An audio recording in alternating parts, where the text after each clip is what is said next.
Mm. Hello.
Hello. Anybody?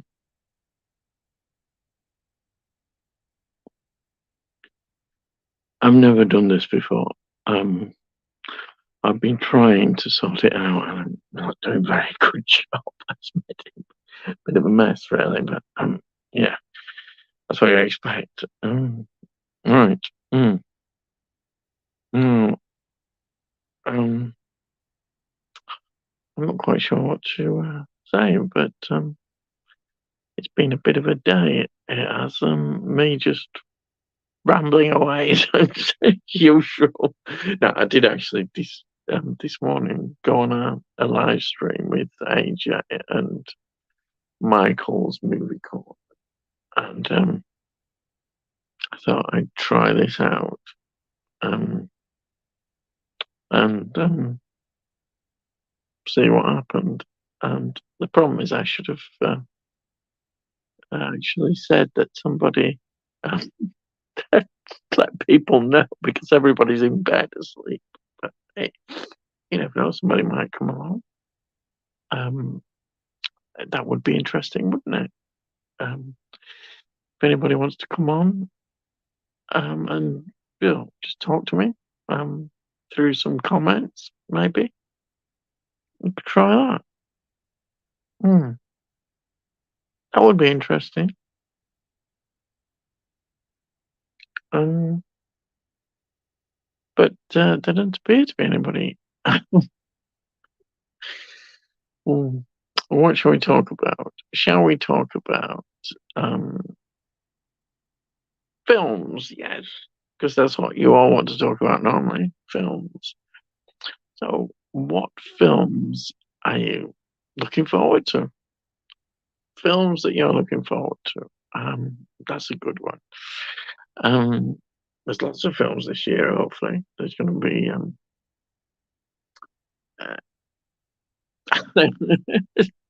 Dune 2. Oh, let me just see.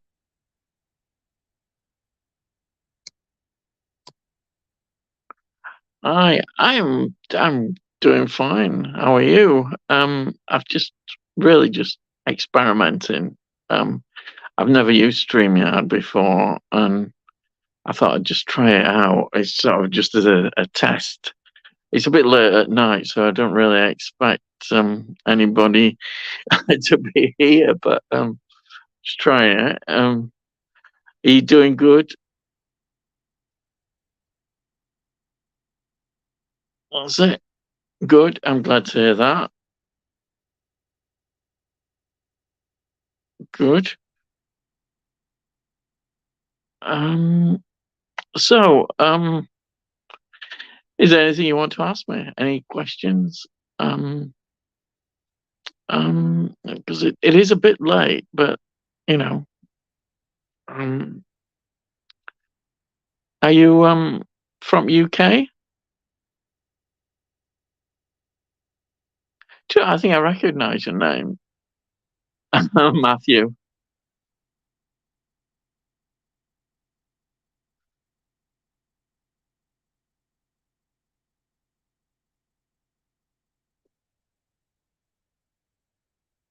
Um, I'm going to be honest. I've kind of, like a lot of people, got a bit of fatigue about Marvel.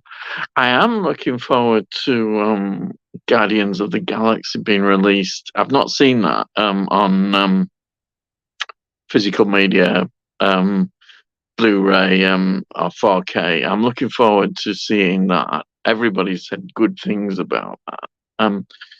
I know it's a DC one, but I'm quite interested in the Flash, even though it was not a great success. But otherwise, I've not really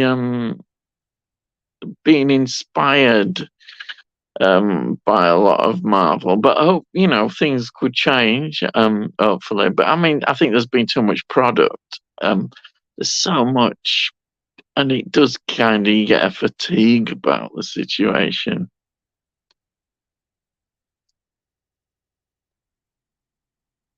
All right, fantastic. You live in Birmingham. All right. What's your channel then? Have you got a channel, or are you just a viewer?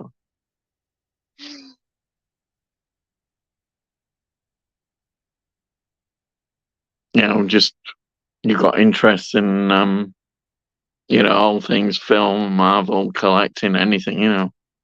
Um, sort of, what are your interests?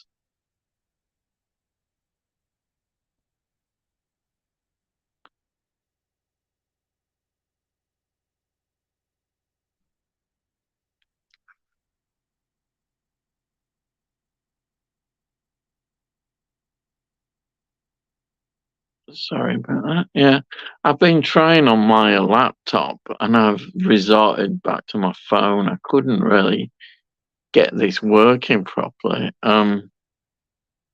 It seems to be working, I think, here on the phone. Oh, right. Oh, yeah. Well, what Spider-Man? It goes right back for me. Batman and Spider-Man were what I was brought up with, really. When I was a child, the first sort of comic superhero characters would have been Batman, which I was probably introduced more with the Adam West TV series, 1966, and seeing the first Batman movie. And then, of course, Spider Man, I saw in the comics. I used to get certain comics. My mum used to sort of get me these comics. And I remember Spider Man was something that I looked at and really enjoyed. Yeah, that was me sort of being interested in Spider Man. Um, and I've not really delved. My interest is sort of more of a general interest. I'm not like somebody like AJ in our community who's an absolute expert at all comics, and I'm not really. I don't pretend to be. I've enjoyed all the Spider-Man films. I still enjoy the Spider-Man films. Um, and hopefully it will continue, Spider-Man.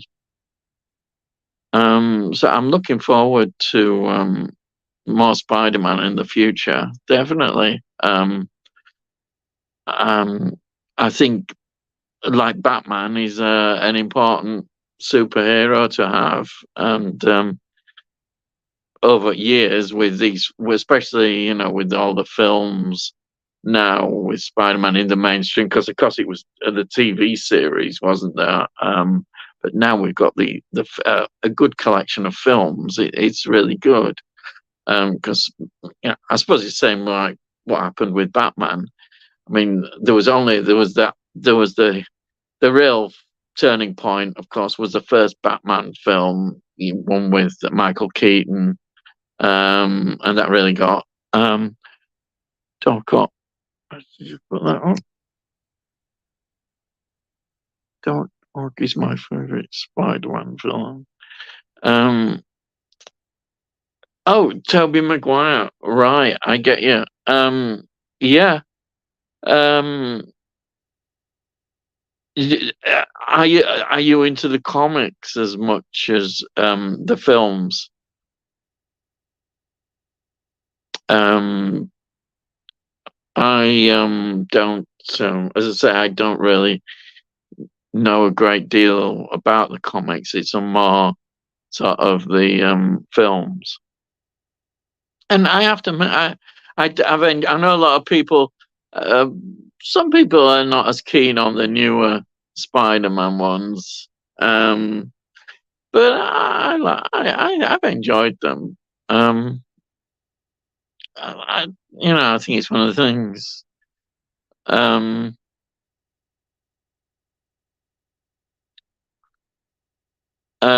just I don't know. I've enjoyed the films. Yeah, yeah. I know some people do get critical of modern Marvel films, but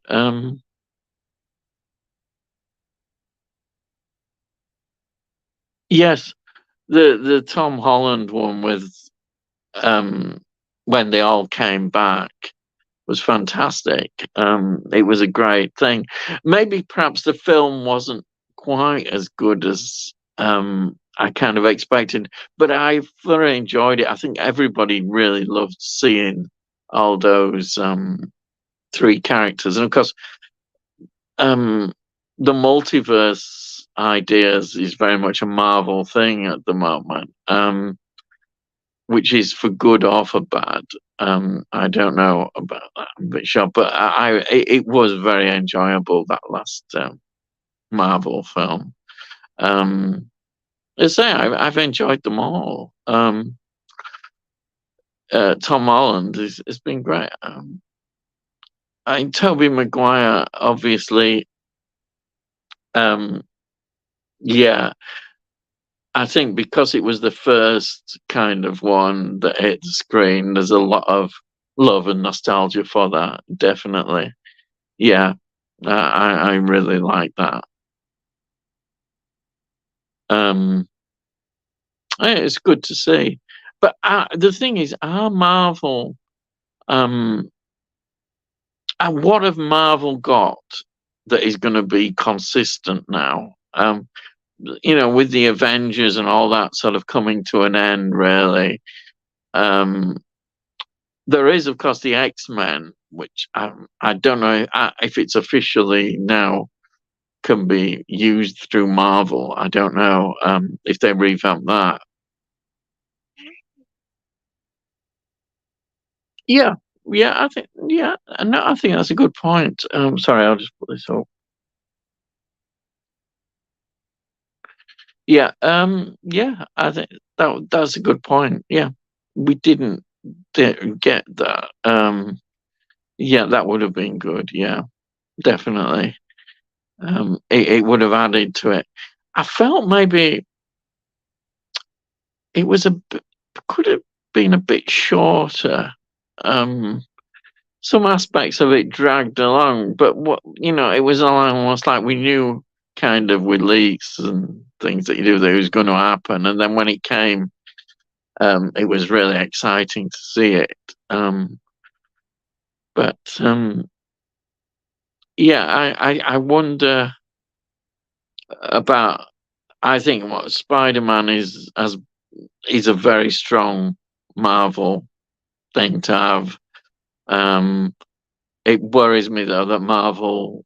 Well, it doesn't worry me. It's how things go. They've overdone everything else, and people are not interested in the other characters that they've created. They just find them not as iconic. X-Men, I don't know. You see, we've had all those great X-Men films. I really enjoyed the X-Men films. Um, what are Marvel going to do with them?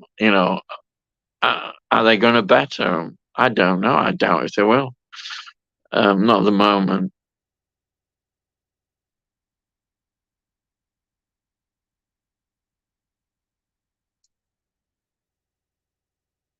Oops,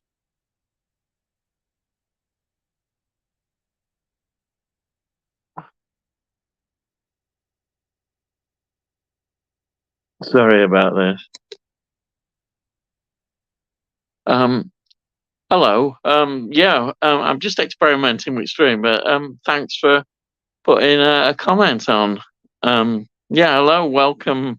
Um, I know it's quite late here, but I'm just enjoying it.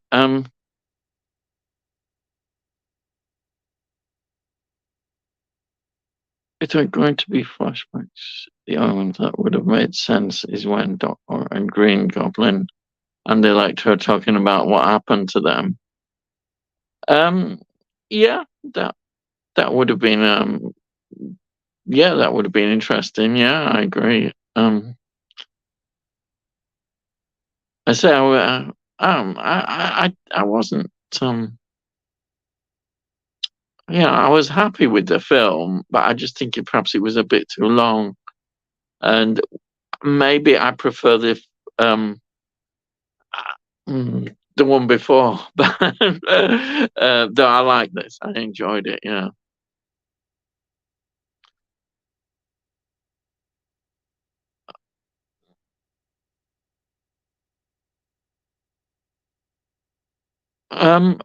Explorer of horror. Um, what sort of horror films do you like?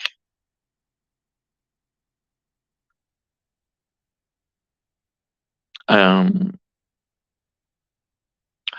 what sort of new releases are you looking forward to? What is your sort of interests? Are you just into horror? Are you into all kind of things? I mean, I'm into horror, but I'm also into well, I'm into just films really, not just specifically one specific.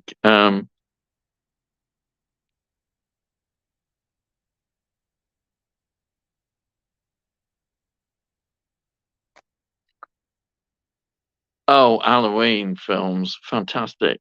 I, I'll tell you what, it's a great franchise.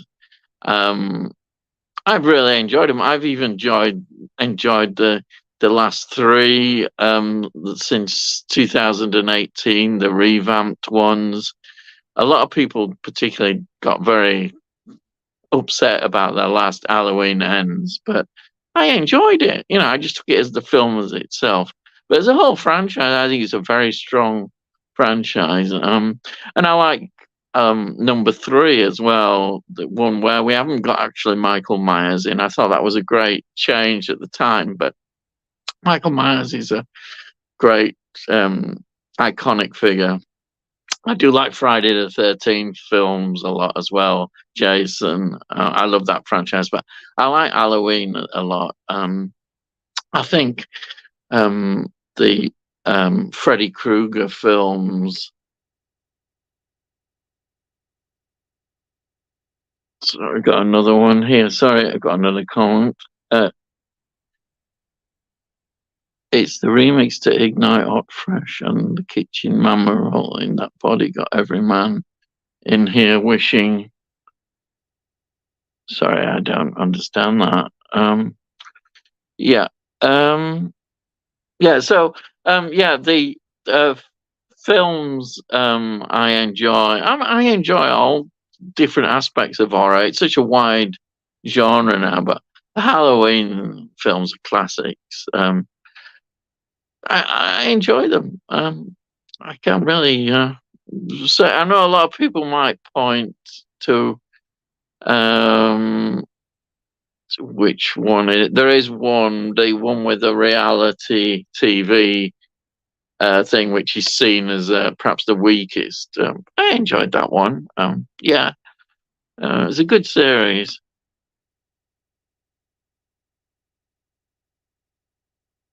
Yeah, I agree. I think now that should be it. I hope um, they've. I hope they've stopped now. It's the same as I say with the Friday the 13th with Jason. I know they did do a remake of Jason, but you don't really want them to do any more. Sorry, I'll put your comment. Sorry about my. I'm not very professional at this. I'm trying it out. Yeah, yeah. I think there's a tendency nowadays to milk everything. Marvel are doing it. And yeah, in horror films, the big franchises, they don't need to. I like the Scream ones, but I'm hoping that I think there's definitely going to be a Scream 7. And if there is, I hope that is it. Because that's another one that they're just milking and milking. I've enjoyed the change and the cast, but that's what they do, unfortunately.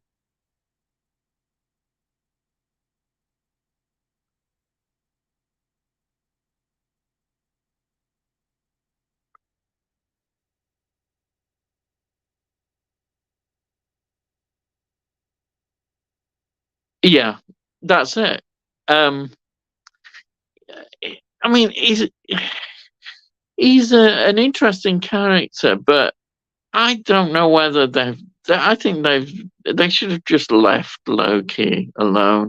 I'll have to be honest. I'm not as big a fan of the Thor films. The character, yeah, it started off well, but that last film that they did was just atrocious. It was I couldn't watch it. It's just terrible. It really was bad. Which is a shame. And Loki, there's the TV series, isn't there? I think there is a second one they've made. I don't, it's too much. This is what's happening with streaming. Disney Plus, they're gonna kill all these franchises. They're doing it with Star Wars. There's too much Star Wars. Marvel, there's too much Marvel. And it's a bad thing, really. I think.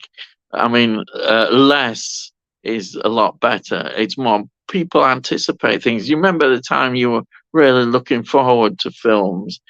You don't get that now. You don't feel that you want to be excited by these films at all. You just think, oh yeah, it's another one. I mean, the Flash one. I think a lot of people it's bombed because they're just fed up, and also perhaps some of these controversy surrounding it. And yeah, it's again looking back because it's got all apparently got all the appearances of Batman and all these past DC characters, and everybody loves that, and that's great. But you know, that's it. Um, they need to. Well, they are hopefully having a change. Yeah,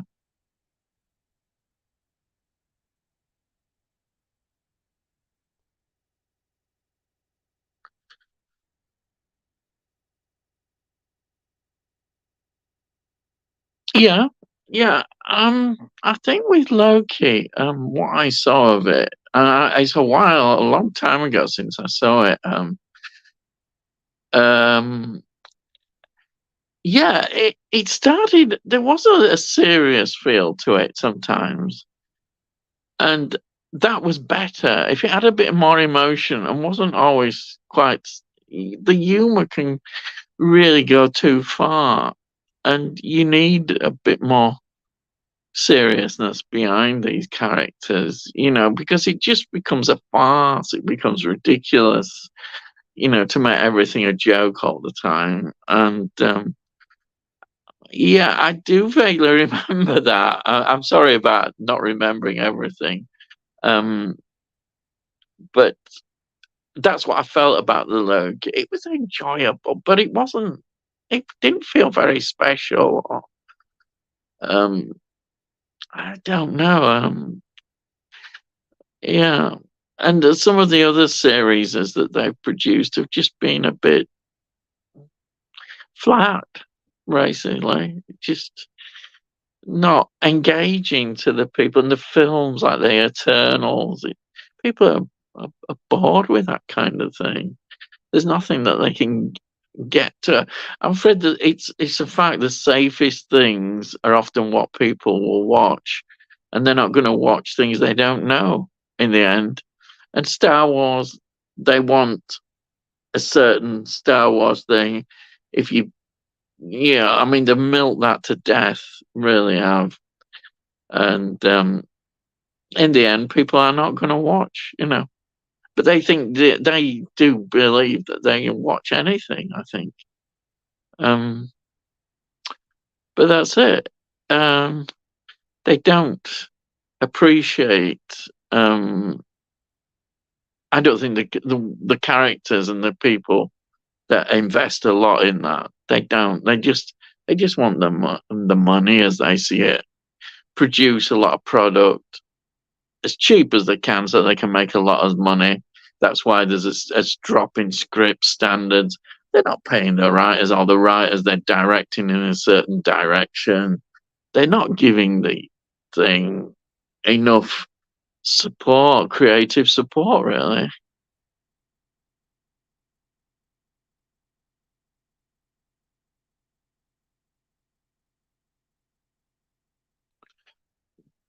The part that kind of made it emotional was seeing himself getting killed by Thanos.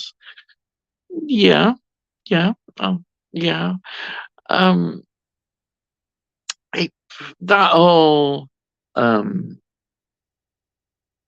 part with the Avengers was probably Marvel's highest point to some extent in their creativity and in what they were doing. And that is indeed a powerful scene, very powerful.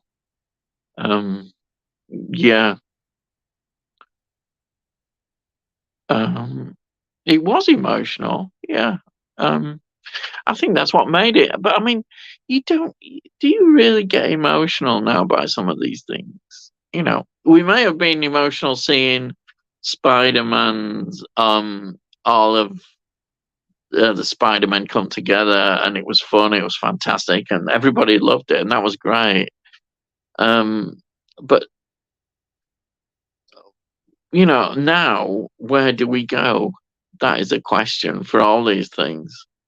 Um, and I suppose at the moment with writers' strike, it's we're not going to get any of these things anyhow. But when all that is over, they really need to start looking at ideas in scripts and not just producing the same thing, the same kind of scripts that they want, um, which are formularized, which tick all these boxes, what they think the viewers want, and being all this other stuff that's included, all the political stuff and all that stuff, where they should just get back to storytelling, um, and not be take any notice of all that. But people get offended, and there's all that problem nowadays. But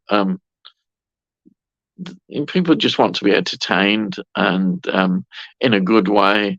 They want to be entertained so they can watch um, these series, and they don't want anything extra in it. They just want the entertainment. And when you start to put a lot of messages there, the people just don't want it. I don't think so. The viewers approved it.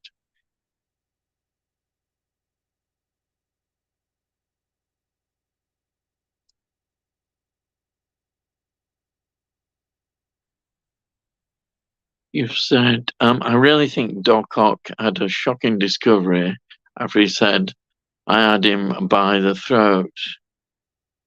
And then sorry, yeah.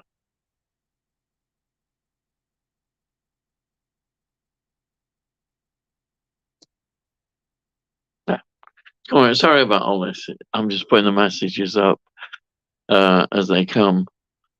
Um,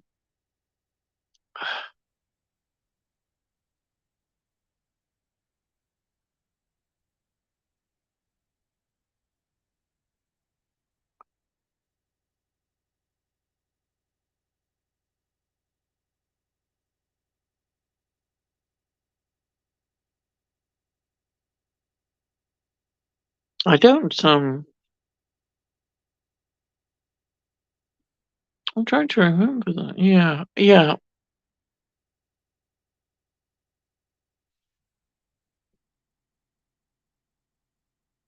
I must watch it again. This the last one. I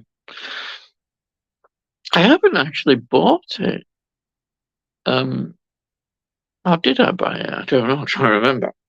No, I've got the first time. No, I think I did. Yeah, I did buy it. I should watch it. I don't have Disney Plus now. I only had it on trial. So now I'm not really watching any new Marvel releases. I have to try and watch them other ways of watching them. I've not really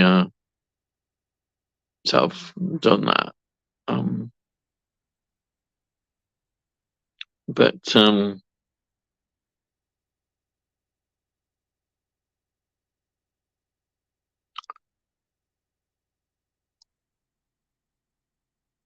because Sandman tells him that he drowned, and then Doc Ock realizes what sacrifice he made. Yeah, I see that now. That is it's a very strong emotional moment in the film. Yeah, definitely. It's a very important part of that. Yeah,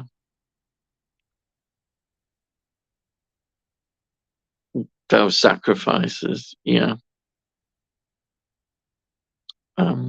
Yeah, it's a strong moment in the film.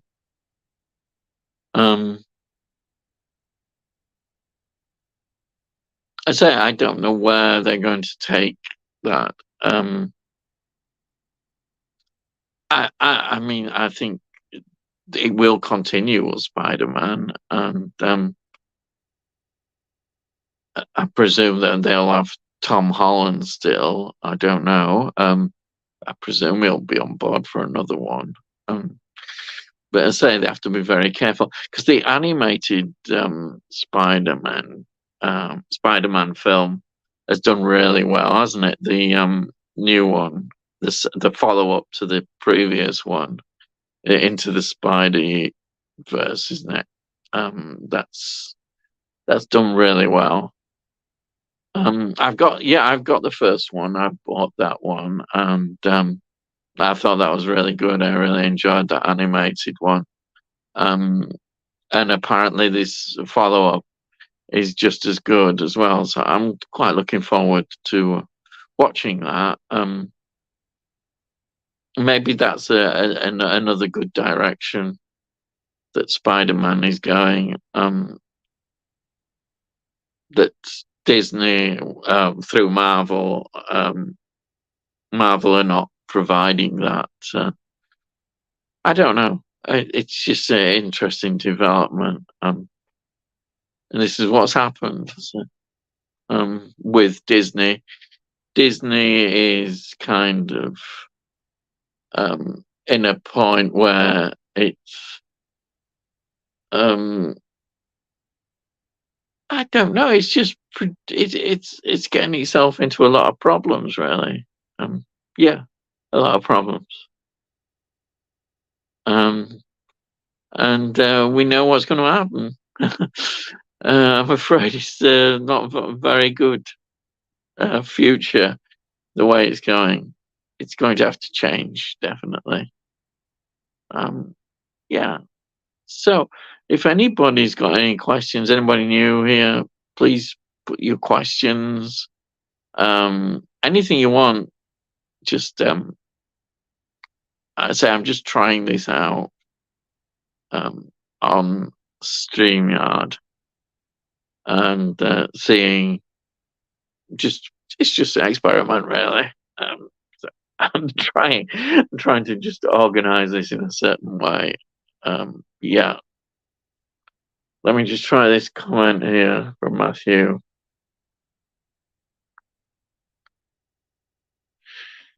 No Way Home left us in a like we don't know what happens to the villains after No Way Home.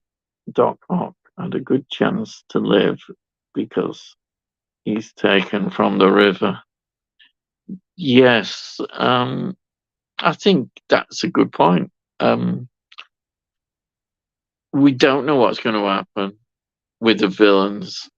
We really don't. And I suppose that's open. Yeah. I don't know if you know. Are there plans to do another one? I've not come across anything. But I presume there would be plans. Is it going to be Tom Holland again? I don't know. I don't know the situation. It would be interesting to see that. Um, that would be.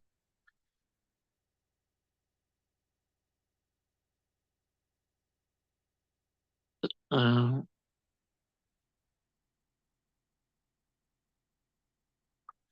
but if Green Goblin is taken before he's impaled by the glider, he could get sent back, getting impaled straight away. That's an interesting point, yeah. Um, yeah, sorry. Light is just. I've got this against my laptop. I've got my laptop here, but I couldn't get it working. The camera it just didn't seem to want to work. So that's why I put my phone here. Um,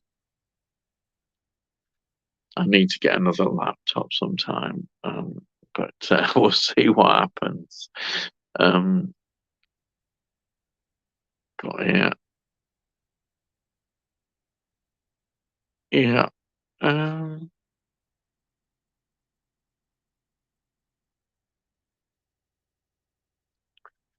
Yeah, sorry, I'm just getting some messages through.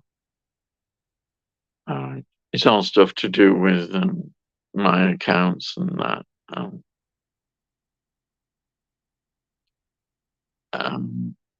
So if anybody's got any more questions, I'd really be happy to take them at the moment. I'm trying to see what time it is. 1:34 at the moment. Um,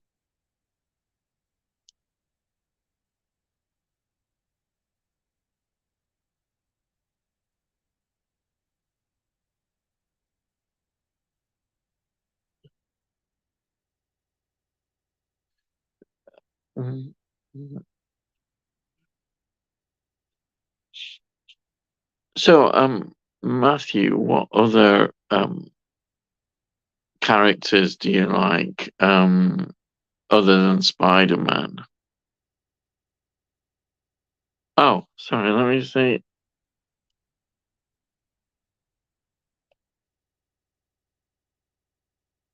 Get this on screen.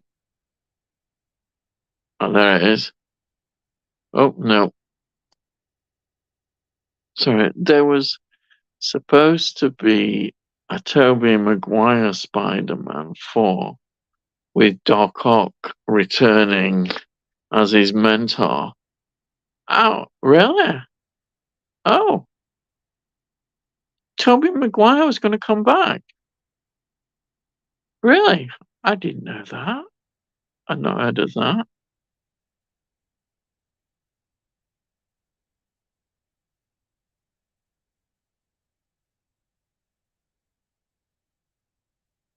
Oh, hello, sexy monkey. Yes, yeah, I'm just just trying this out for the first time on Streamyard. I don't know what I'm doing, and yeah, and yeah, I saw you this morning in the chat with AJ. AJ, yeah, yeah. If you got any questions or anything, sexy monkey, please. Yeah, I'm saying I'm just trying this out. I don't know how well I'm not doing, or I'm trying it out on Streamyard. It's not working on my I tried it on my laptop, but I've gone back on here on my phone. I don't really know what I'm doing, but I'm trying. I'm not very good at all this technological stuff. I'm trying. Yeah.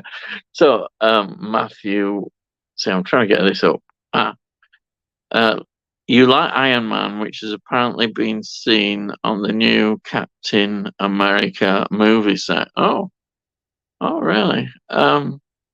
That would be interesting because, in terms of casting, yeah, I would be very interesting who they're going to cast. Or are they bringing him back, Robert Downey Jr.? That would be very interesting. Sexy Monkey. I know someone, can't say they're a friend, who literally never ever stopped speaking about Spider-Man and Tobey Maguire, and they kind of ruined it for me. In what way? Um, I get you. I see what you mean. Yeah. Yeah, I try, I think in a lot of my interests is um, trying to be diverse as much as possible. I mean, I love horror films, I love sci-fi films, I love films generally. I love a lot of different kinds of films. And also, I love TV series like Star Trek and Doctor Who. I'm a massive Doctor Who fan as well. I can talk about Doctor Who, but I'm aware that not everybody likes that, and that's what I'm trying to do. Oh, yeah.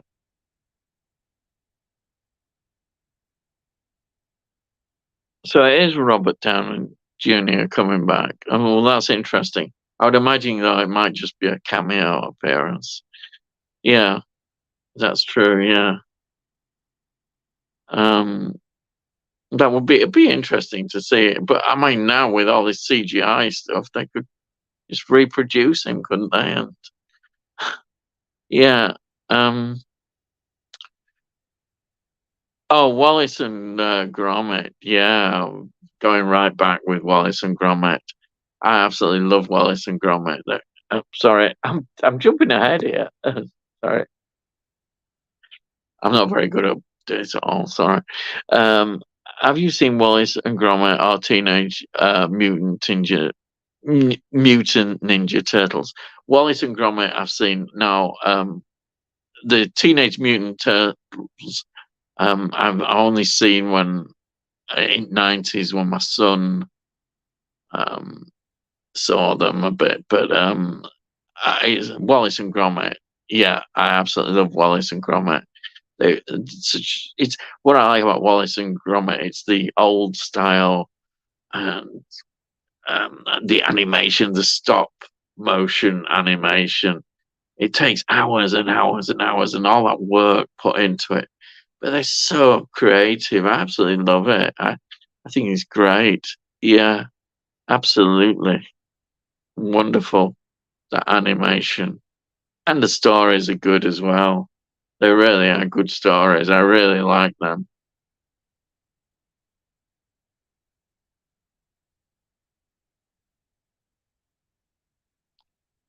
Sexy monkey. Um, I see large grommet dogs all around here often because I live where Aardman animation is. Really? Oh, I d- wow, that's interesting. Oh, yeah. And then I just put that up. Anyway, talking. Uh,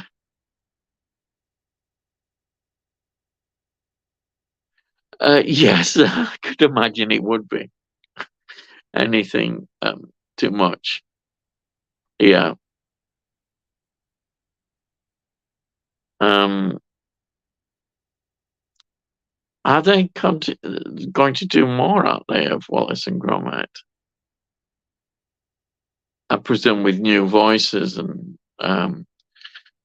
yeah, there was something I heard about that there's a voice actor who's very good um, who could do all that. Since he died, I've forgotten his name, the actor who was very good.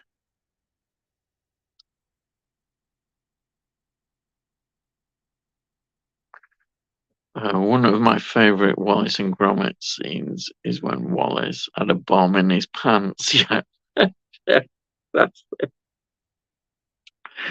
uh, crazy, absolutely crazy. Yeah.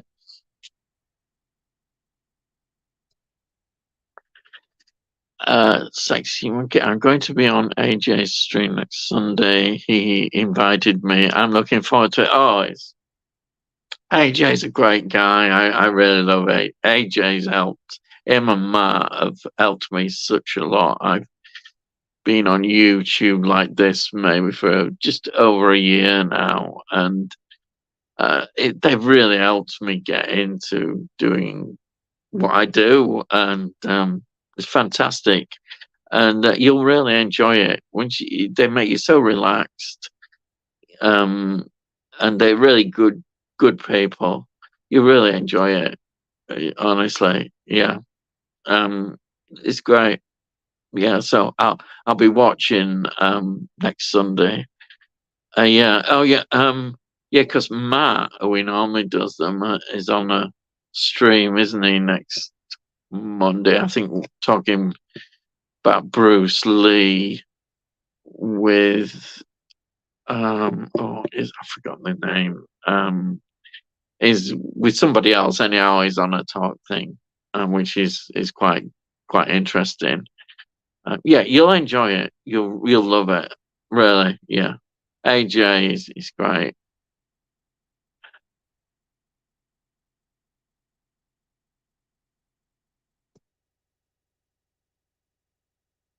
That's it. Peter Sallis was the original actor. Now it's Ben Whitehead. Oh wow. Yeah. Um yeah, I know there's been those adverts, and that must be Ben Whitehead. And he sounds exactly like Peter Sallis. Amazing. Um yeah. Um was a great actor, or Peter Sallis, because he was famous for lots of things. Actually, he was in one of my favourite Hammer horror. I'm a massive Hammer horror film. He was in one of them, believe it or not. It was one of Dracula ones, and set in Victorian England. He was in that. He goes back because he was known for the that long running series, Last of the Summer's Wine, wasn't it? And then he got this role as in Wallace and Gromit. Yeah, let's see. Uh, I'm not sure I have anything to offer, but we'll be there. You will. Just don't worry about it. I remember when I first went on his chats, I was sort of quite nervous, and they make you feel welcome, and you just get into it and just be yourself, and you'll have something to offer. Honestly, it'll be really interested, especially in what you do, what you specialize in. He'll be really interested in it, and you just talk about it, and just and you can express your opinions on whatever you want. Everybody's friendly. There's no We don't often get trolls and people like that. So there's no need to worry, just relax. You'll be fine. Honestly, I didn't think I could do it, but mind you, doing my own videos, I mean, I just, got into doing this on YouTube, and I really enjoyed it. And that's what was important to me. Just trying to remain true to myself and just be myself. I can't be any other way. I don't like people pretending they're something they're not, and that's how you should be. Just be yourself. You'll have a lot to offer. Everybody's be valuable. Everybody listens and respects you, and there's nothing to worry about. AJ's great. He really will help you. Yeah, and he'll publicize your channel and really be very helpful. Yeah, he does. Yeah. So, don't worry about it. It'll be fine. Yeah. I'm looking forward to seeing you. See how you get on. Yeah, it'd be good. Yeah. Um,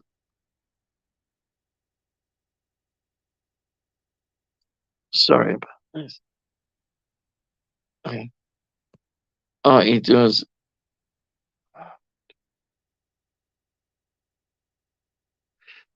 Yeah. So, right. He's on these new adverts. Fantastic. I just never noticed. But I wondered how on earth they'd done it anyhow. But so it had to be him. Yeah. Yeah.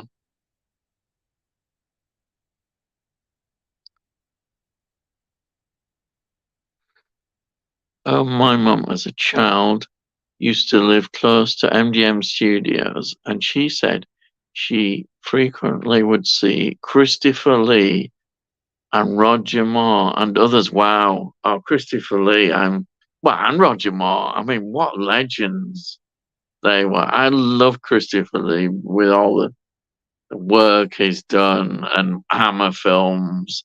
And of course, for me, James Bond is Sean Connery and Roger Moore, all the sort of classic James Bonds I absolutely love. Um, I've got to confess, I'm not as big Daniel Craig fan. Really, I prefer a bit more sort of fantasy elements in James Bond. And it all goes back to my childhood in '60s when I first saw James Bond. It just totally did my imagination. And then the same with Hammer, how I got into horror. And Christopher Lee and Peter Cushing to me are always legends, always will be. I just love them, what they've done. But that's great. Your mum, wow, fantastic. Imagine seeing those. And he was I think he's very tall. I don't know if they're both very tall, but I know Christopher Lee is very tall, and he would have been an amazing figure to see. You would have easily recognized him.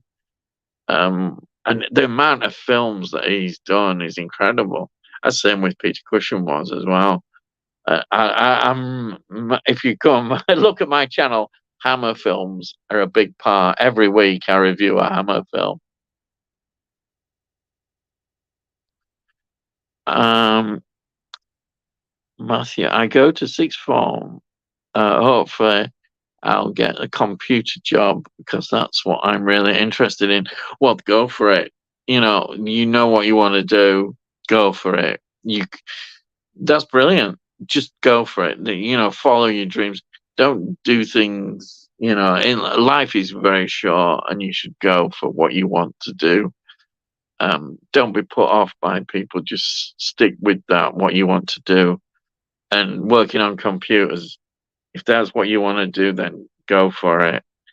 Um, and especially if it's something you're good at and know what to do, and just have that kind of mind to be able to do it. Go for it.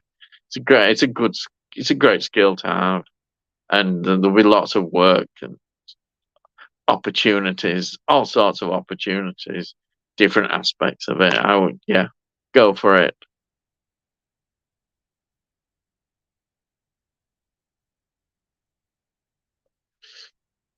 I started doing streams because a very good friend of mine told me I'm very natural on camera. So no, I'm not worried about that. Well, there you are. Yeah, that's great. I mean, that is half the battle. I mean, I always say I'm a Yorkshireman, and we like to see things mm, be straight and blunt. Just be yourself. I don't like bullshit and people who just mess around and not themselves. Just be yourself. It's like Michael who was on today. He's a bloke. He's very blunt as well, and he has his own thing, and he's just himself. And so is AJ. There's no I mean, I can look at certain channels where people are not what they seem always. But I mean, a lot in our community are, and it's good. There's a lot of different characters and personalities, and that's what I like. So I wouldn't worry about it at all. If he says you're natural on camera, then that's great. And don't get all. You can have any views you want. You can like or dislike things, and nobody's going to go mad or condemn you, and that's fine. Everybody's got their own views and things. And some views we perhaps do have to be careful with sometimes. We shouldn't have to be, but there are with YouTube. People get upset and what have you. But if you get upset about because somebody dislikes a film that you like, then really it's ridiculous, isn't it? I mean, really, everybody's different, and it's great that interaction where people and you get to know and enjoy other people's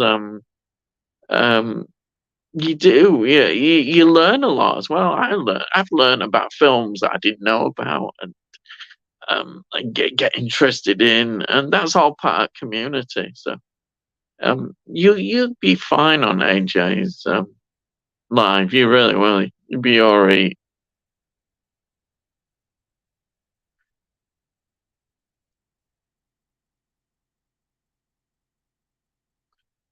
Because of actors going on strike, they have stopped filming Deadpool 3. Yeah, I saw some stills of that. Yeah. Um, who knows when this is going to end? It's going to be a big battle, I think.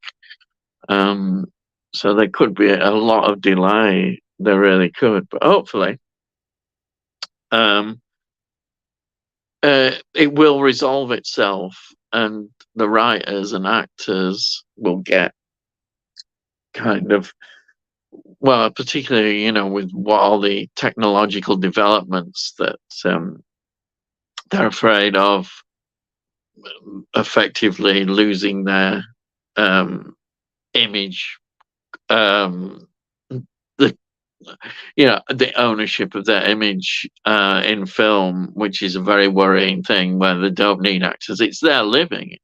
Even if you're a smaller actor, you don't have to be a big actor. Part of your life, and I can understand the fight, and the writers as well. They've all got making a stand, and at the moment, that's what's needed. I think, definitely.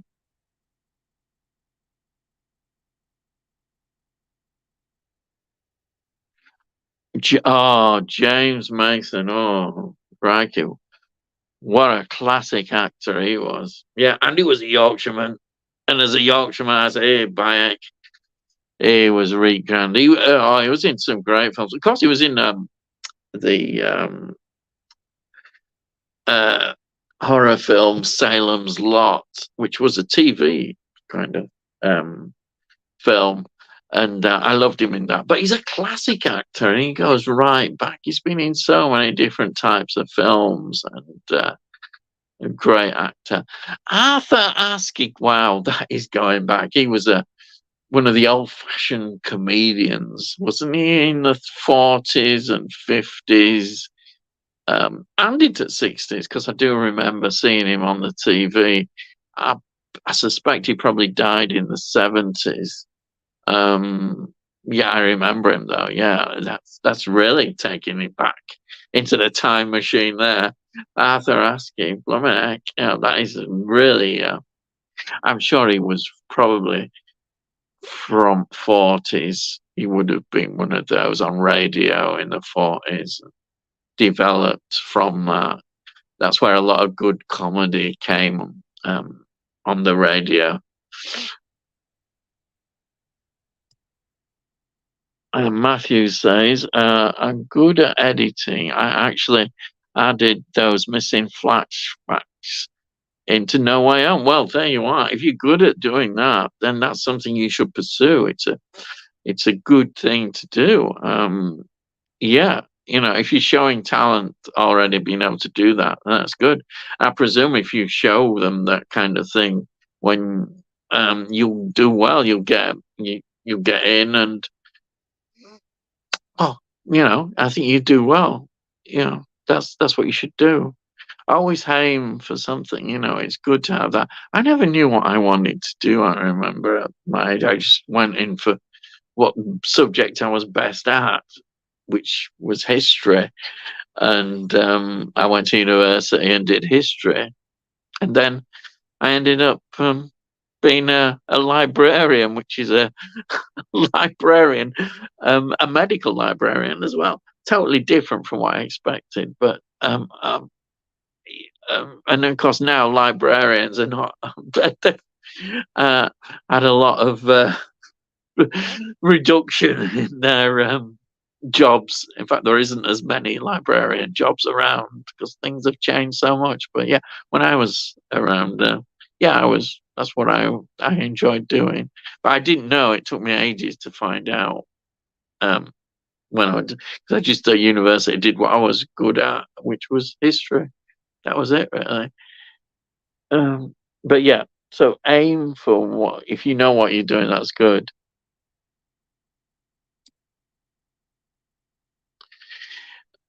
Sexy Monkey says it started becoming funny to me when every time AJ at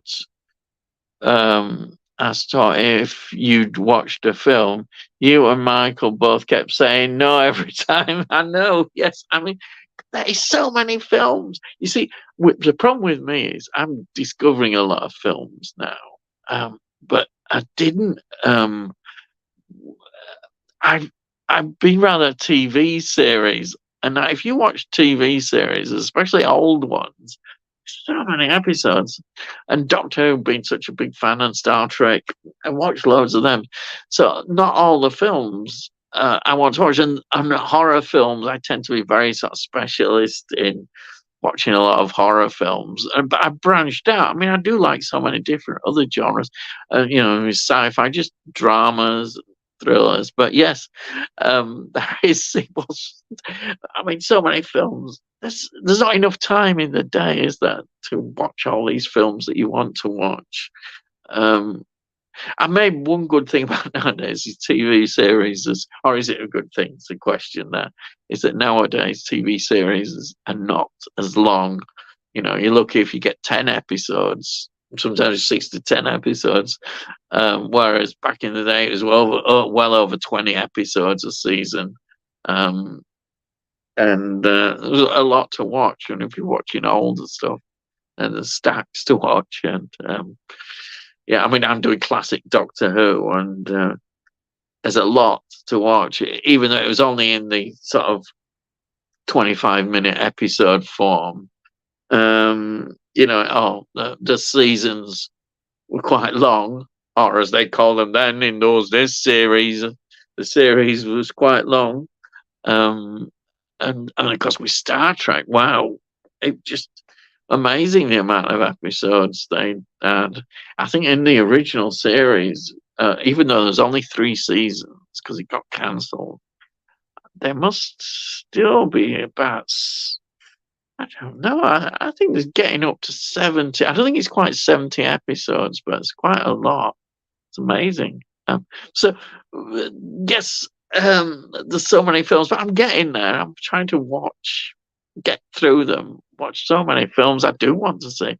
And of course, the more I discover, I'm discovering a lot about British cinema, a lot of hidden stuff in the 1960s of British horror, not Hammer, outside Hammer, not Hammer's, and the British thrillers, and which became now, we look at films in retrospect and we see a different thing. There's just so many areas I'm interested in. And I love the way that the boutique labels are able to bring out all these films now that we can rediscover from the past. But if you're watching these, again, I'm not always watching all the big classic films I should be watching. And there's loads of films I'd like to see. I haven't, for instance, I mean, if you look at film history, I've not watched Citizen Kane. I've not watched that. And that's supposedly a big must. It probably might be overhyped, I don't know. But then I'm more interested in watching all the Universal classics. which I've watched. And I'm interested in sort of 1940s horror films. Is it the Val Guest period? There's some quite good, interesting ones. Same with sci-fi, early sci-fi. I love the 50s sci-fi, but I like finding out about sci-fi before the 50s as well. And British sci-fi.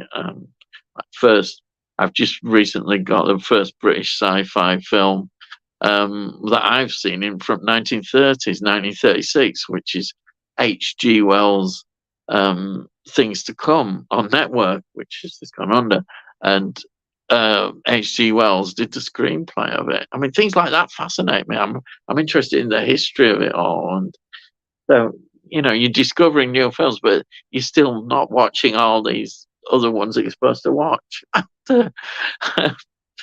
It's quite a thing.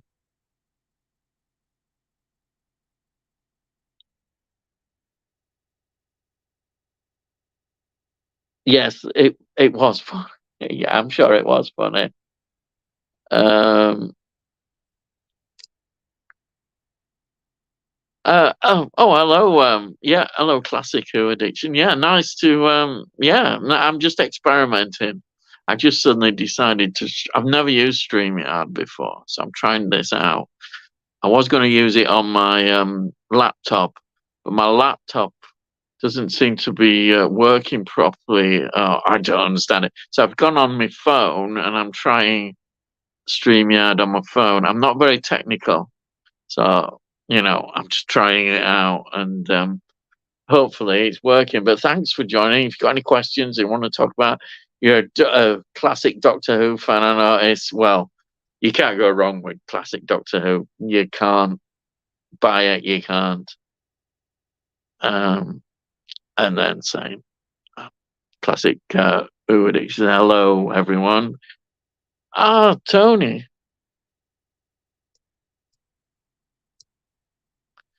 Uh, Ian, I'm normally fast asleep now, but was watching AJ's live stream from this morning. Only got part way through as it goes on for over 3 hours. Yeah, we got really carried away. I'm just about to log off. I saw it on stream that I'm just trying this out and just experimenting, not being able to sleep. And I thought, I'll just try it out. I thought I'd be talking to myself. So I'm surprised to see you, but thanks for just messaging me. And yeah, it's great. So I'm not very technical and I'm just trying to get through this, and I'm enjoying it. Well, trying to enjoy it. It's just, I say I'm not that good with it, but I'm trying. Yeah, this is just an experiment. I may be hoping one day to do a bit more, but we'll see. I think I need another laptop eventually.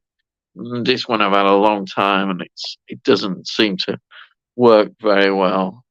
But yeah, thanks, Tony, anyhow, for messaging.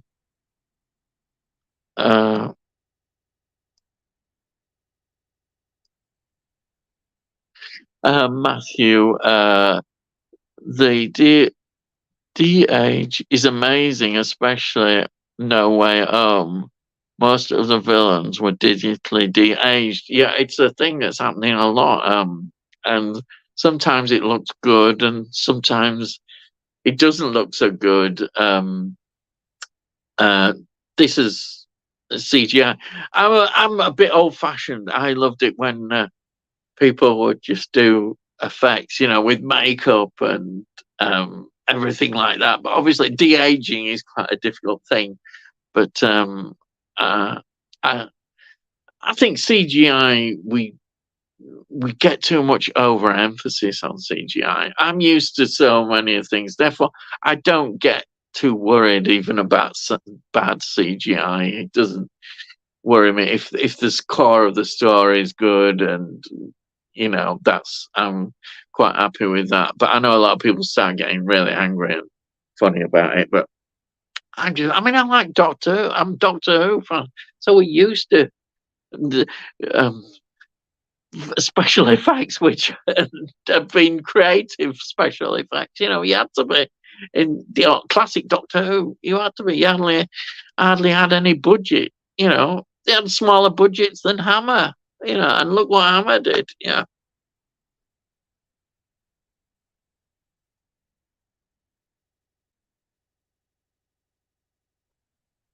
Sorry about that. Yeah, got it. Yeah. Yeah, Sexy Monkey. Bernard Breslau was another one. Was he? Oh, crikey. He was a big, tall figure as well. The Carry On films. Now, that's what I immediately saying. Yes, Carry On, Bernard Breslau, which I'm getting into at the moment. They're another throwback thing, which come from, I suppose, seeing them in the 1960s and carrying on. And the people are really interested in carry on films now. It's a different age, different kind of films, but the humor, I think, still holds up. It's still funny. They're still funny. But yeah, Bernard Breslau, yeah, what a name to remember.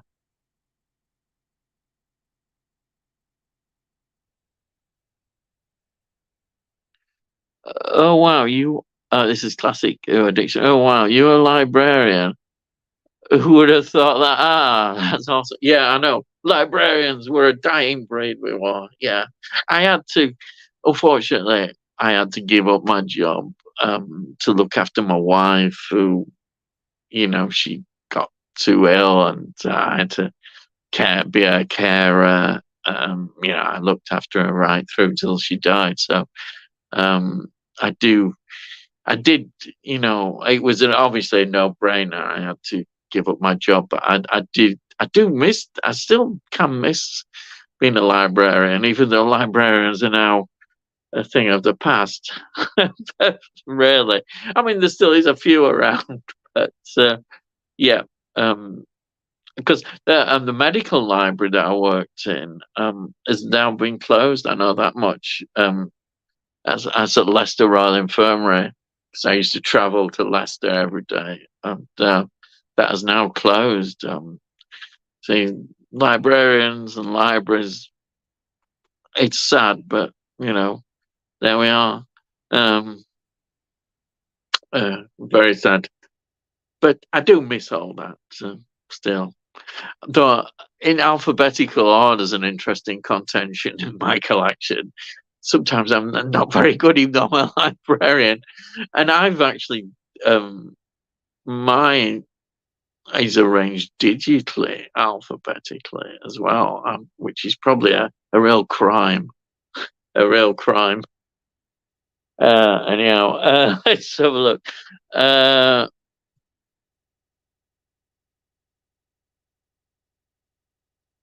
Sexy Monkey. Matthew Nichols, me too. Editing's what got me interested in film. Yeah, that's what I mean. If you've got this technical know-how, I wish I had it. My editing skills on my videos I produce are very basic. Matt um, helped me a lot. He did the introduction to my videos and um, then recommended CapCut, which is an app on thing, and it's for people like me who are not very technical. I can just manage basic editing. I really admire people who have got this eye for editing and films because watching all these films, editing is so important, and it's a great skill to have. And I think that's great. I really am. I admire talented people who are talented. It's great to see talent. I love watching people being creative, and it's so good to see. And everybody should follow that. If you've got the creativity, do it.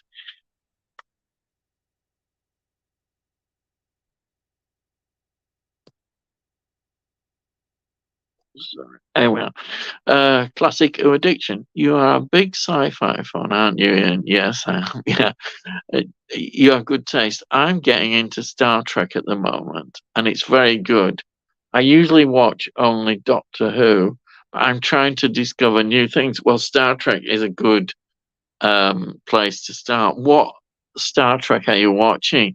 I would start, but I'm biased with, of course, the classic series, Captain Kirk, Mr. Spock, um, all the 60s era from, I think it's 1966. great year, 1966. Such a lot happened. You see, I'm there with my history. But yeah, I would start there and then work through to the next generation. For me, my favorite Star Trek is the original series and the next generation. But the others are very good. The Deep Space Nine was great because I think that came about really because of Babylon 5, which is another brilliant classic TV series. It's where the storytelling was not as episodic. It was all sort of over story arcs. Because the original Star Trek and Next Generation to some extent was just straight episodes. So you could just join it any time and watch an episode. There were some stories that were linked. That is true. In Next Generation, not as much in classic Trek, but it's a good place to start. I think classic Trek. I mean, I don't know where I know you're a big Doctor Who fan, and it's always good to branch out. I recommend, if there's one series I really recommend for Doctor Who fans, is Blake 7. Did 4 seasons. There's a lot of Doctor Who people worked on Blake 7, and of course it was created by Terry Nation, the Dalek creator. There's some great things. Again, it's a certain budget, but it's a brilliant series, Blake 7. It's hard to believe it was actually a prime time TV series. It would never get shown like that now. But it did do 4 series, and it's excellent. Perhaps the 4th one, for various reasons, is not quite as strong, but the ending is amazing. It's got one of those fantastic endings. But yeah, Star Trek, well worth getting into. I'm a massive Star Trek fan, yeah. I edited Back to the Future trilogy into one big film, and Rocky 1 to 5 too. Even that with The Sopranos too. Wow, that is a hell of a job. That is a hell of a job. Imagine a lot to watch together, but what a job. Yeah. Sorry, I'm not put that. That's sorry. I put it on. See, I'm not very well. I'm doing it here. So yeah. So yeah. Six and Monkey. That is great. I'm sure that is amazing skills. Sopranos. I've never seen. A lot of people praise that series. Has a lot of followers, but again, it's all a matter of time. If you're watching all these series, you've not got time to watch all the films as well. And Sopranos is a few years old, and I'm sure there's a lot of episodes in each season. But I know that it's quality. It's definitely quality. And Matthew says, get this up. Matthew says, that's amazing. Sexy Monkey is really fun and enjoyable. That's what it's about. That's great. And deleted scenes back into films. Why? I don't know. Well, why not? It doesn't matter if you're enjoying what you're doing and it works. Do it. Why not? Indeed, that's a good thing. Tony, now, let me get you up on screen, Tony. Yeah, Tony says, been thinking of some possibilities for similar films to the Burton thriller you've just reviewed. I'll try and get a few to you in a week or two. Well, thank you. I'm really, Tony, I really enjoyed all these films. Are new discoveries to me. And I thought I knew a lot of films. You kind of opened the door to just the amount of material that is available of films from that area that we don't know. And it's good that a lot of, say, boutique labels and that are actually coming out now and issuing these films and restoring them that would be lost. And it's a librarian in me and the historic thing. I love to know how we get to where we are, and in terms of films. And the fact the British film industry in the 1960s is vibrant, really. And yet we've always looked down on it, and it's got a lot of good things because everybody looks to Hollywood and everything, and yet a lot of these people who become big Hollywood people actually are inspired by British filmmaking, and they use a lot of the British filmmaking ideas and techniques into eventually mainstream Hollywood, like in horror and thrillers, and the directors, and it's amazing. I just love it, seeing all that. Well, and I'm talking about 60s, the 50s as well. 50s is such an influence. Well, everything you can always pick out in each era. I'm sure films that have been forgotten and that we could still enjoy and understand the history and influence. Definitely. I like to see that. I like to see modern film independent makers who perhaps have learned a lot from the past as well, and then putting it in a modern context, and not necessarily being involved with the studios. Independent filmmakers, and yeah, I got a great admiration for filmmakers, people who can put films together. Fantastic, and yeah, thanks so much, Tony. Really, it's great. Thank you.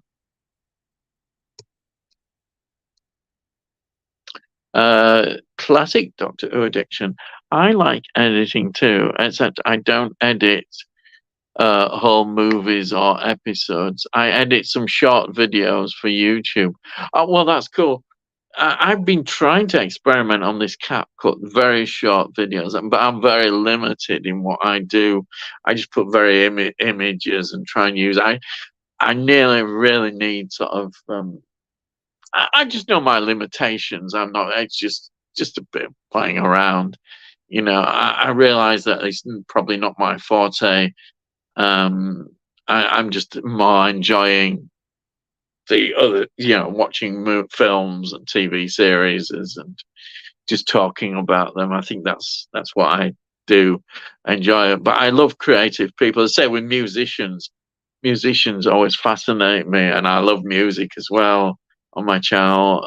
I don't do much, a real bit. I do a bit of music, but I so admire musicians because I'm not very good at music and playing, but I love this thing about, again, the history of music, how music going right back to jazz era, blues, going right back even to classical era, and how that filters into modern era, folk music, everything, and then we get right to where we are.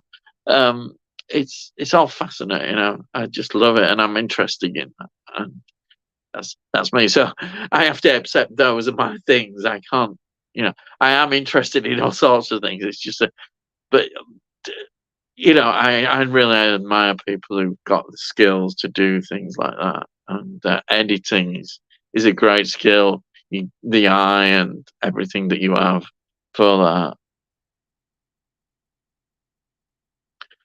Matthew says, I really think No Way Home needed flashbacks. And I saw a lot of people doing it, a lot of people on YouTube doing it, and was really interested I decided to try myself. Fantastic. That's a great thing to do. If you've got the skills, that's a great avenue to go down. And I would pursue it. If it's something that you really enjoy doing and are good at it, well, there you are. Find out about how you can get doing this, follow your dreams. If you've got a dream to do it, follow it. It's always a good thing. As I tell everybody, people laugh at, well, not laugh at me, they understand when you're old, but when you get older, you realize you don't need to waste time and things. Follow your dreams. There's things I wish I'd have known known when I was younger, and I might have pursued those dreams more. I did a bit of writing and stuff. I wish I enjoyed, but I never really got going in that. But I found something else I just enjoy doing. She's just this really, and this is it. Yeah, but yeah, um, if you're good at something, I think it's amazing. I really admire. Um, right.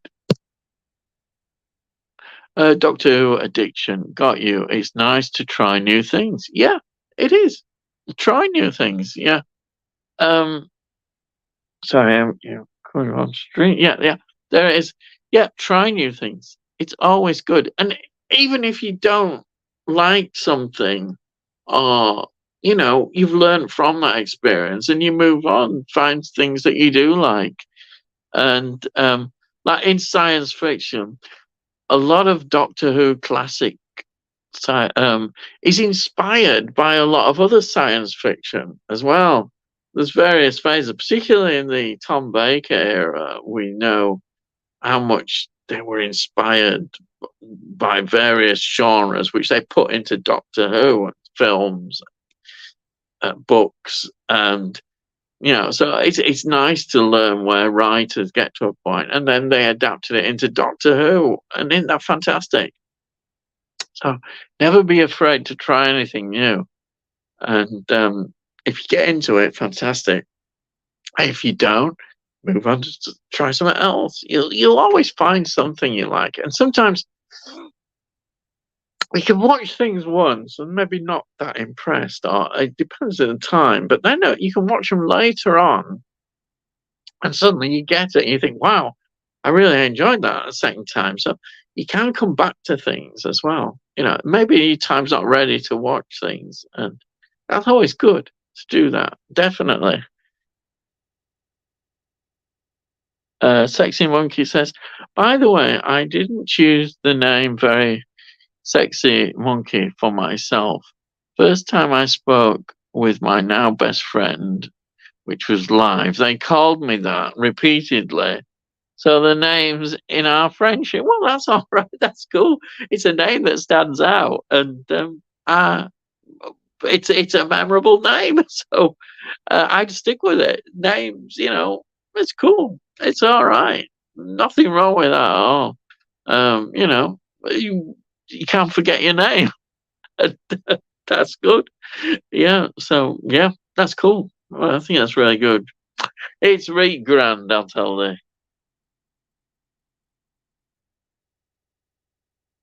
Matthew, have you played anything called Grand Theft Auto? Play it at I play it at 16 years old. It's supposed to be 18, but Grand Theft Auto kind of made me a great gamer. I'm not a gamer, but I know my son used to play that, but I don't know much. I'm sure some other people might know more about it than I. I don't really know much about it. I know it's very popular. It was very popular, and probably developed a lot of versions of it. Yeah, it's a sort of a storytelling action game. I think I don't know. I know it is extremely popular.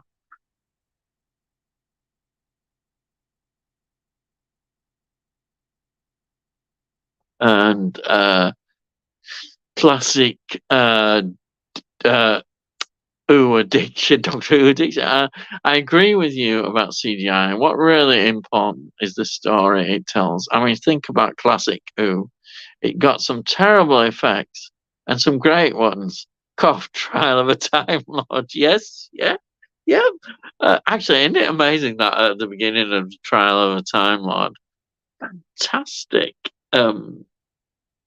Brilliant. The space station scene, absolutely brilliant. But yeah, the charm of Doctor Who anyhow is what in the special effects, and sometimes they worked and sometimes they didn't. I mean, I loved something like in Robots of Death, the Tom Baker story, because it's actually influenced by Dune, which the Lynch Dune. I absolutely love the Lynch Dune film.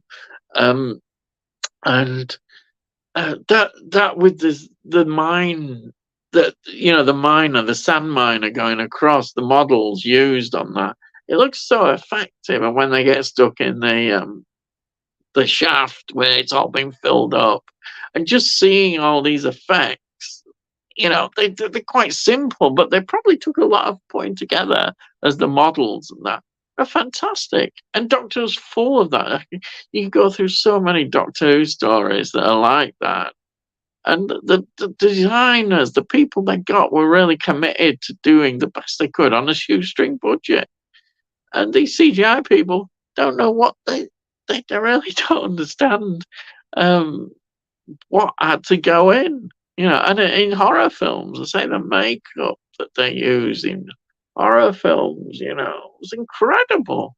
Absolutely incredible. The effects, amazing. It really is.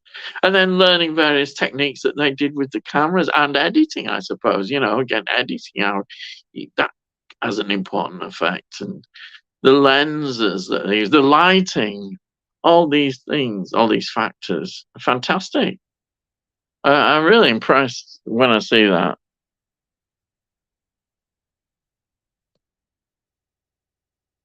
And the stories are fantastic because that's ultimately in anything. If the story is no good, then you're going to not have the interest of the viewer. The actors are not going to perform as well. I mean, sometimes you can have things where perhaps the story isn't as strong, and if the actors are very committed to the characters they're in, then they can elevate something that probably is not as good. That has happened. Great actors can do that. But generally speaking, um, if the stories are not good, then and the production behind those stories is not organized, then you're going to fail. And Doctor Who, classic Doctor Who, was like Hammer. I get back to I'm always Hammer, the filmmaking company Hammer, and the Carry On people. They knew exactly what they wanted, and they did it, and it became a well-oiled machine. Hammer, Carry On Film Productions, and Doctor Who, all British, all wonderful. The way they produced what they did, and it worked. It worked. I'm sure there's a lot of lessons there, definitely.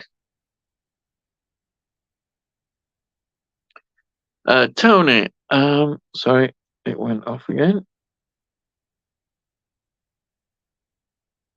Tony, I worked in a library for almost 10 years from leaving school, Ian. Not a qualified librarian, but a library assistant.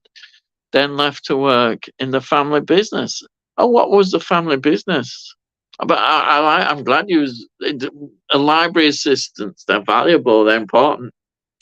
They're in a way often library assistants in well, sort of ordinary libraries. In the community libraries are really librarians because they have a lot of this I'm going back again. Things are probably very different. I mean, now it's sad that a lot of libraries have closed and that, but library assistant job was right because I was seeing academic libraries, and academic libraries you got the more so-called qualified librarians who are doing work that they think is more specialist. But to be honest, if you're a library assistant and know what you're doing and have a love of libraries, that you can easily do all the research and help these people. But I say things have changed such a lot since I was involved. Yeah, I mean, when I was there was no internet really. It was a very different world then. Microfiche and card catalogs. That was it. That was it. Yeah. But they're really interesting. But yet, so you want to work in the family business. I hope that was rewarding for you, and you enjoyed that. And yeah, that's good.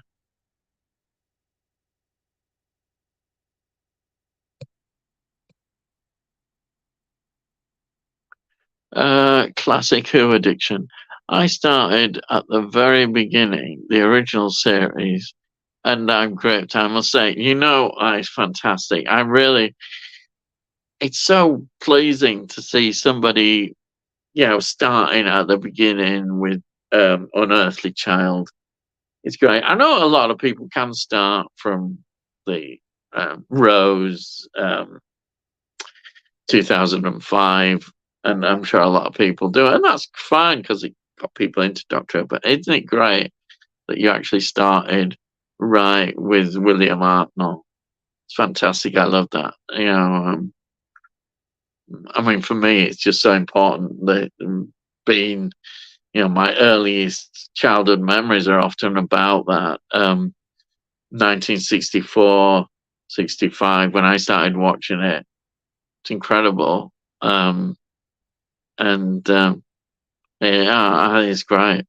And I think some people do find classic Who, the black and white era, I think they find difficult sometimes to watch, but the pace, the style, everything is perhaps different from how it is now. But the ideas are fantastic. I mean, look at the first Dalek story, which, if they hadn't have been the Daleks, I don't think Doctor Who would be talking about it now. They were so important, the Daleks, to the development of Doctor Who. And of course, when we get to the Dalek invasion of Earth, that is such a fantastic story. And of course, the Daleks then went onto the big screen with Peter Cushing doing the 2 films. Doctor Who was just fantastic phenomena. It became a cultural phenomena, not just a program that did well. And that's what sealed its fate, really, because people loved it. They loved the Daleks, and they loved all the surrounding things, and like the Cybermen and developed, and it's really enjoyable. But yet now I think some people find the episodic form, sometimes the pace, particularly in William Hartnell stories, it doesn't quite. They don't perhaps get it. They find it too slow, and the acting as well. But there's a lot of good sci-fi in there, as well as the historical stuff. And of course, I love the Second Doctor. The Second Doctor is so important to Doctor Who. All the mythology was really started with that regeneration and about the Time Lords, and that developed. And then, of course, I think a lot of people, which I've been trying to do on my channel, is encourage people into classic Who, is then watch the colour stuff. So I've been reviewing the 3rd and 4th Doctors, the 3rd Doctor, because it was the colour era, a change in emphasis, and the script writers and producers brought in. It was all interesting and all change, and hopefully people then might, if they get into that, then we'll look at the black and white episodes. That's my sort of theory, rather than just dismissing it as, perhaps not for them. If you give them a taste, then they'll perhaps appreciate then a lot of the really Doctor Who of the 60s, the black and white era. I think sometimes as well, I don't know what it is, but you often say, oh, it's in black and white. Black and white is a great medium, as we know, in films. And directors still use black and white sometimes, and it works. And so they should be afraid of black and white. I think that can have a factor. That's why I thought, well, get them into colour, and then they might go into black and white. Yeah, that was my idea.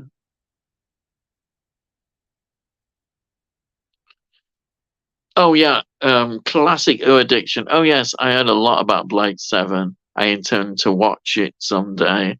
Yeah, it is well worth watching. Once you get into Blade 7, it's there's a lot of adult themes. It's got a very, it can be a lot dark as well as humor in there. But it's a great series, really. Absolutely loved it. And it's still available as well. You can. I don't think it gets streamed that much, and but I think you can still get older box sets of the whole series on Amazon and probably eBay. So it's still there. It's in a physical media form still, and hopefully it'll remain like that. Whether it would get updated to a Blu-ray, I don't know, and it may be too expensive. This is the problem. But I mean, I've got it, and my TV upscales it. The player I've got 4K player, and it looks pretty good to me. I really enjoy it. So yeah, I highly recommended Blake Seven. But of course, it's finding the time, as I say. As you go through life, it's finding time and your interests. But hopefully, you'll get round to seeing it. Hopefully, there's so many things. There's not enough time. That's the problem, which is a Doctor Who fan you know all about. But there isn't enough time. There's so many things. People like me doing streams like this. I should be watching films now. That's what I mean. I sometimes see people on streams every day nearly, and I'm thinking, well, how do they fit in watching there's the content for the channel, never mind that, and just watching films. But yeah,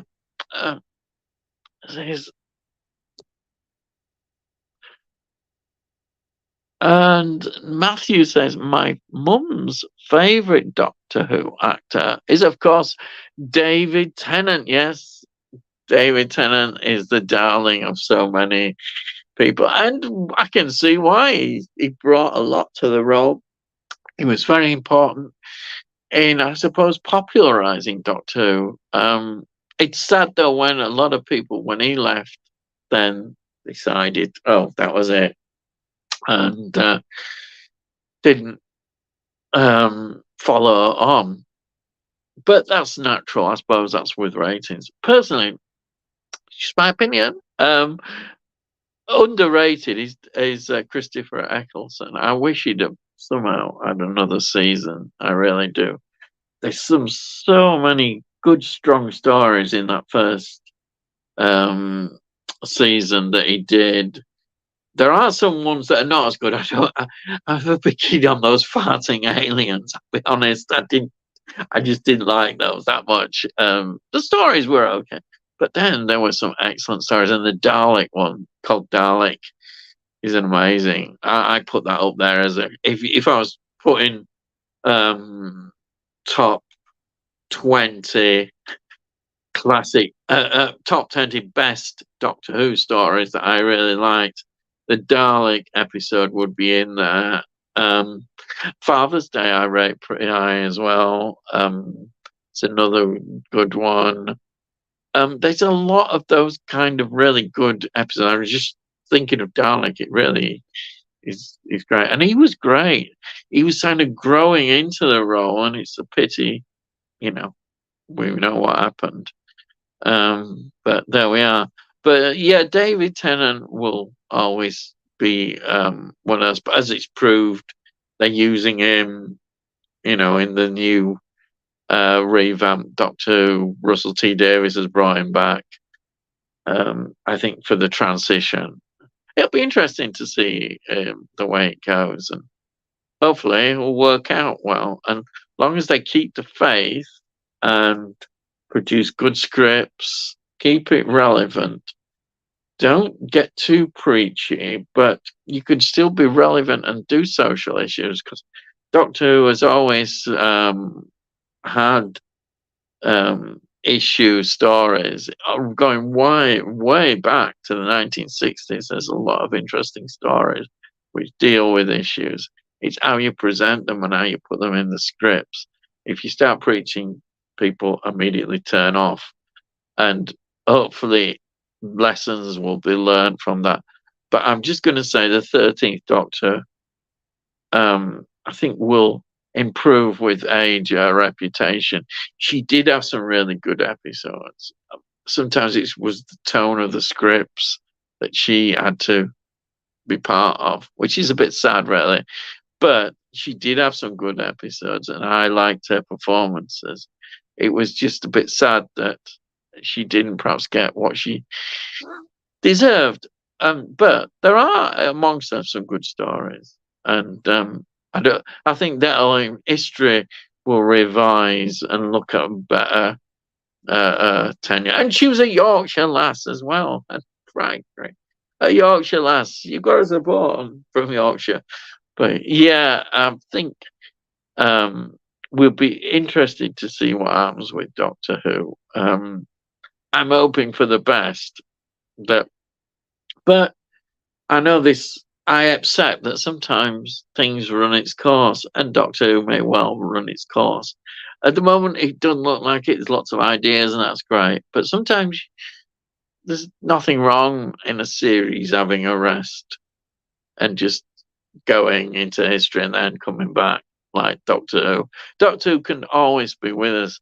The stories it's telling will always be relevant, and it can come back, definitely. So I'm not worried in that sense. If it doesn't work out this time, then that's okay. We've had a lot of good episodes, and it's been great. But if it does work out, fantastic! I'll be excited. So I'm always looking positive. We got to be positive about these things.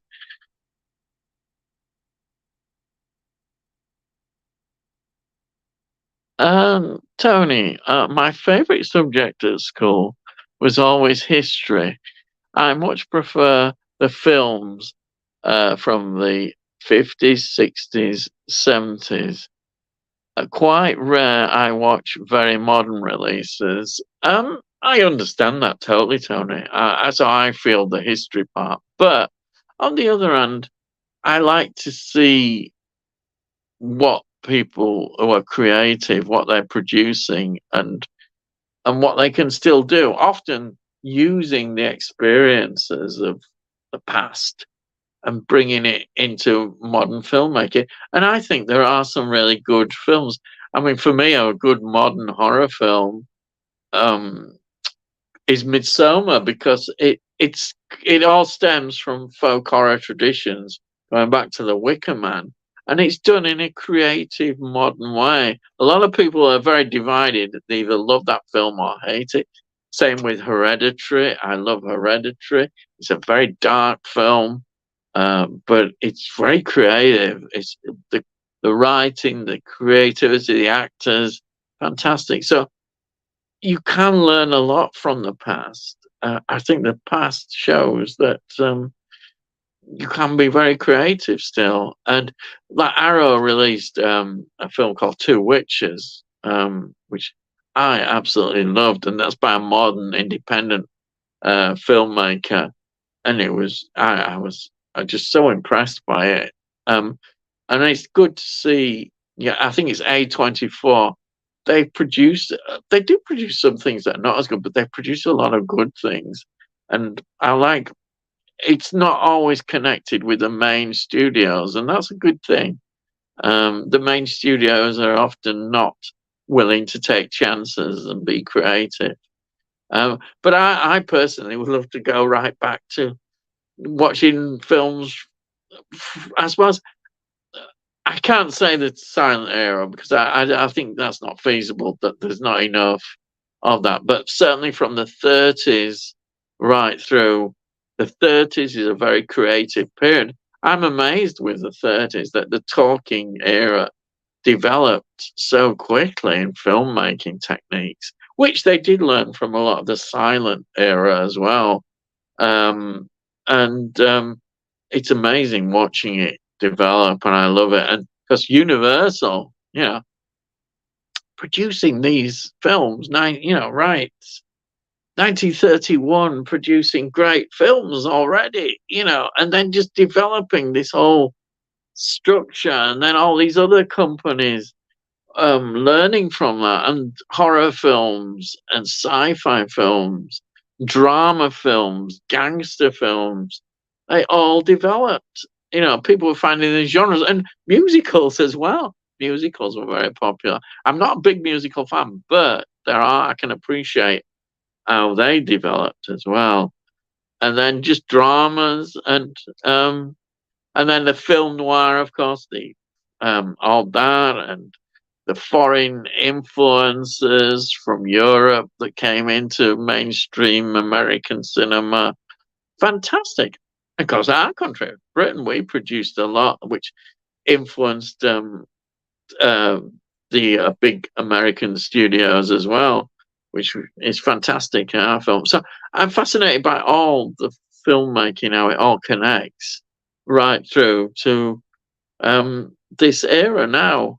As I say, there's not enough time to do that, but I love creative people. People who are creative, who can write, who can film, and the way they produce these films, I think it's fantastic, and they should be encouraged, and they should be given the freedom as well in writing terms, not held down by formulas and what you're supposed to do nowadays and all this stuff that gets in the way. Just give people freedom to express themselves and not be shackled by all these things that go on, as we know, and scripts by numbers and all that sort of stuff. Anyway, I'm getting carried away there. That's me. Sorry. Start getting on. Right. Tony York, I'd best get some sleep now. Good night, Ian. Thanks, Tony. Really, Tony, thanks for joining. I really appreciate it. Sorry, I'm not very good. I wanted to get on screen. It's gone off. Sorry.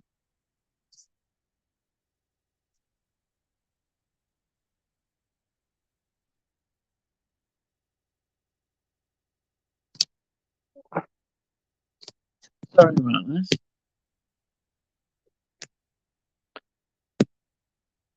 There we are. Yeah.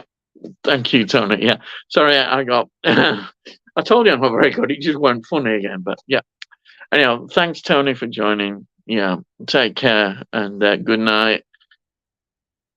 Classic addiction. Well, I was terrible at editing at the beginning, Ian. I started by playing around too, and as time passed, I grew better. Yeah. It's true. Yeah, there you are. Yeah, it's true. The more you go at something, it's like I used to try and write short stories, and I found the more I wrote, the better I got, and also the art of writing seemed to be just checking and checking over and editing, I suppose, in many ways, going through it and getting rid of a lot of things, and it's quite consuming. I had a lot of ideas, but I don't think I was good enough. I had some good ideas, but and then I just got into other things. And there we are. But that's, I think, you work at something and you'll get better, definitely. So don't worry about it. You will get better. And it's good. It's a great feeling to master something, and then you carry on and take the next level up. The more you take the next step up, the greater it is. It's fantastic.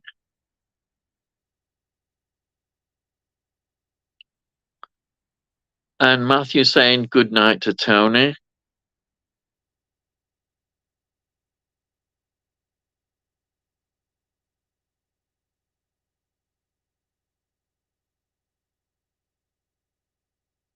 And Classic Addiction saying good night, Tony. And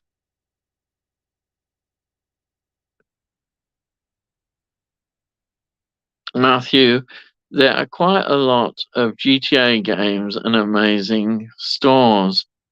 Yeah, I say I don't know a great deal about this, but that's good. The more variety, the more things you've got. That's fantastic. And if you've got an interest in it, that's great. That's really good.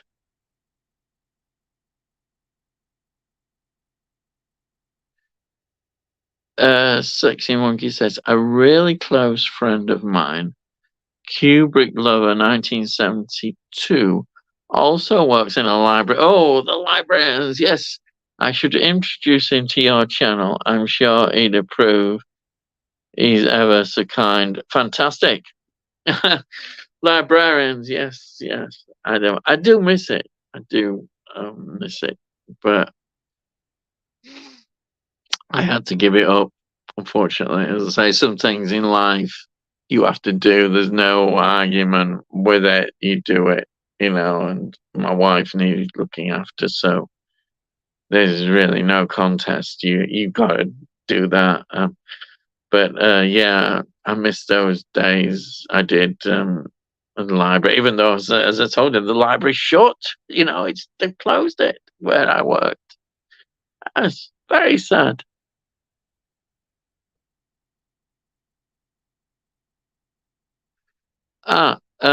Classic addiction. No, I meant Star Trek. I started at the beginning of Star Trek. So, no, that's all right. No, that's fine. I'm really glad you did. That's the best place to start. You get into Star Trek, the original series, and you'll fall in love with Star Trek. I think so. It's very much of the era, but it's advanced as well, and the storytelling and the writing and the love of the characters. You get to love those characters, McCoy, Spock, and Kirk, the three, and then you get to know the other characters in the first season. Of course, it's my brain's going. It's this time of night. There's no Chekhov in the first season, no Chekhov, but there is Sulu, and of course the beautiful, wonderful Lieutenant Uhura. Wow, I wish she was in it more, but she's in it and she's there, and I'm absolutely felt it. I remember as a child falling in love with her. I thought, and a lot of, wow, she was great. And Catwoman, I remember as well watching. I was about 6 or 7 years old, and I thought, wow, and Dinah Rigg as Emma Peel from the Avengers. Yeah, there are some great characters that women, and yeah, I remember enjoying those. But yeah, Star Trek is the place, and you just fall in love with the characters. You really get to follow them, and again, you take the limitations of special effects, which are very good for the time. They're excellent, and I don't think it matters. I love them, and I love seeing the stories. In fact, I can easily watch Star Trek, the original series, many times. I can watch that, as I can with the Next Generation. I think when you've done the original series, do the Next Generation. Oh, I'll watch the films as well. Just watch the original series films before you jump into the Next Generation. But I'd watch the Next Generation before you watch the Next Generation films. See, but yeah, it's excellent. Yeah, really, it's exciting. It must be to see Star Trek for the first time. Wow.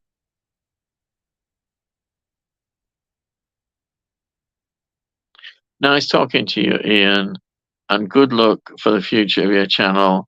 I must leave now. Good night, or good night, and thank you for joining. Hopefully, yeah, we can chat again on these channels. I don't know what I'm doing, but I'll try and maybe do some chats. I don't know. It's just so I just trying really. I think I really perhaps would prefer if I got my laptop sorted out, a new one eventually, so I can do it easier than this on the phone. But yeah, yeah, actually, I'm better. Yeah. Anyhow, thanks so much for joining. I realize I'm quite low now on my phone. Let me just do a bit more. Matthew says, "Do you have a favorite Home Alone movie?" Mine's Lost in New York. Um, you know, I like the Lost in New York one. I think just by a smidgen, I would put the first one ahead of that. But I love them both. I think they're both fantastic films. It's hard to choose, really. It really is. It's really hard to choose. Matthew says, "Good night, classic." Ooh, and then the snowflake says, "So I can get this up." Sorry. Welcome. Yeah, snowflake. Welcome to the. Let's see. Who's my class? Well, I'm gonna. I'll say two things. Right. I've really. This is true. I do love all the Doctors. They've all had their own different characteristics. I love them all. But this is a big. I do have a very soft spot for Patrick Troughton as the second Doctor.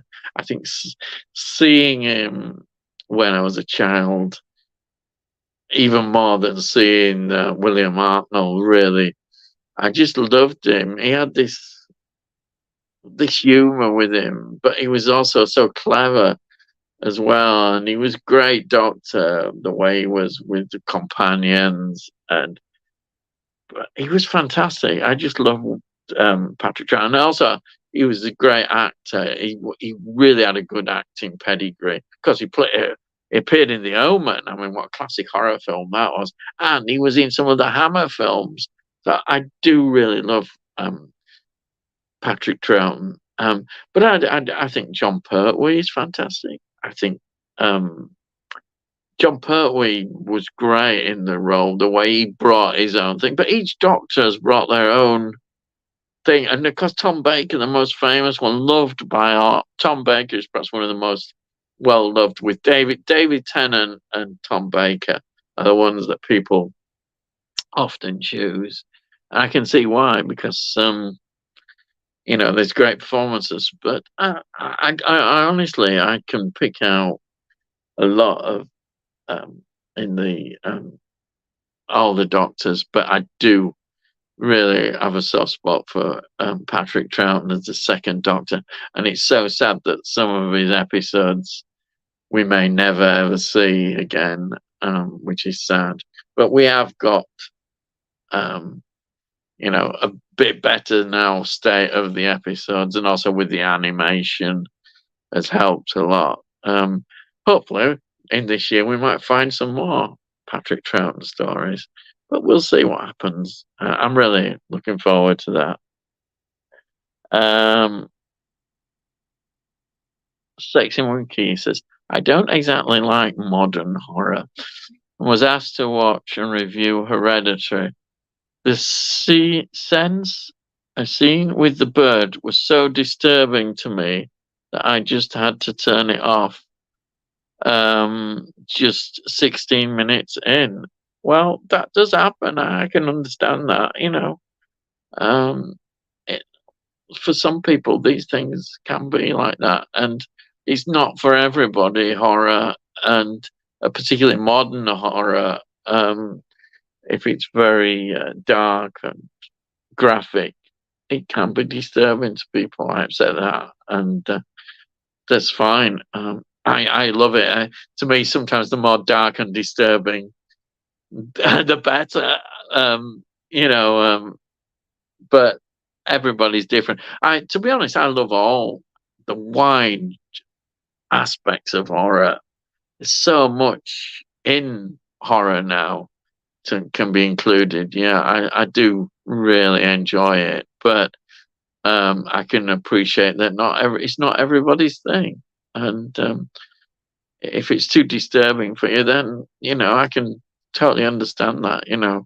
Horror to me is never disturbing. I've always had.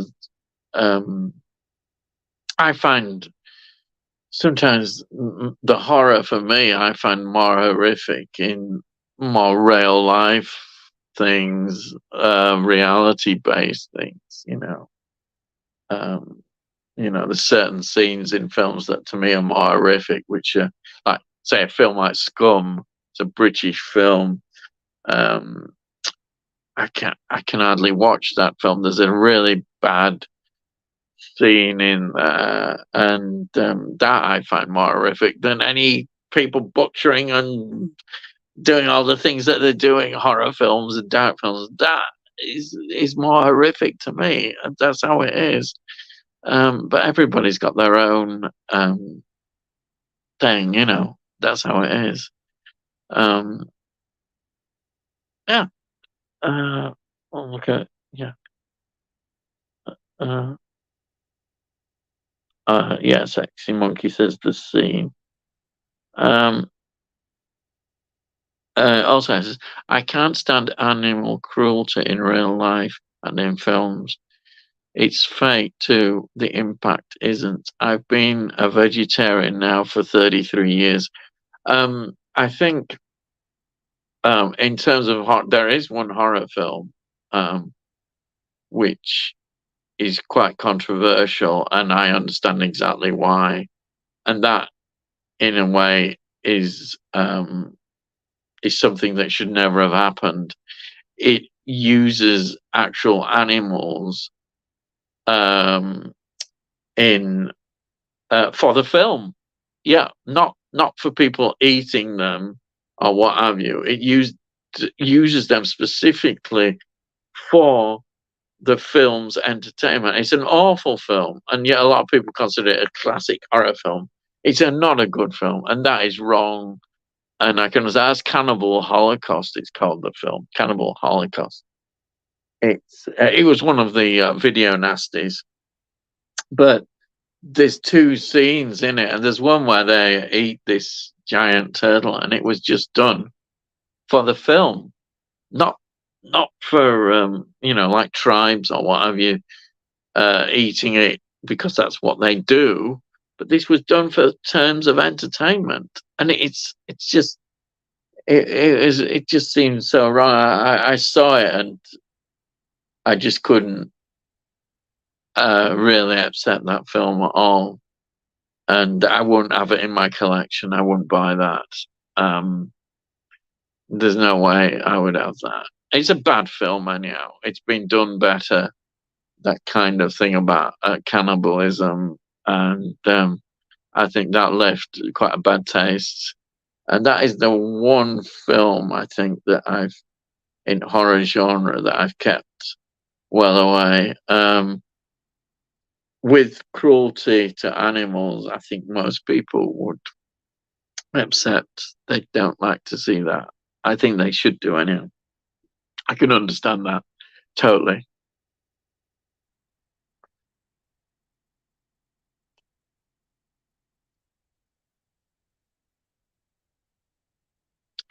Matthew says animal cruelty is really sad, especially birds and dogs.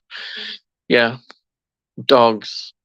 Um, I think it's sad because we know how intelligent dogs are, how loving they can be, and what people do to dogs. Again, this is all real life stuff, and that is very sad.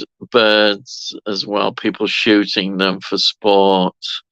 That's the other thing. And I know some people will perhaps disagree with me, but if people are shooting birds for sport, then that is totally wrong. But then with animals, certain groups, it's part of their culture.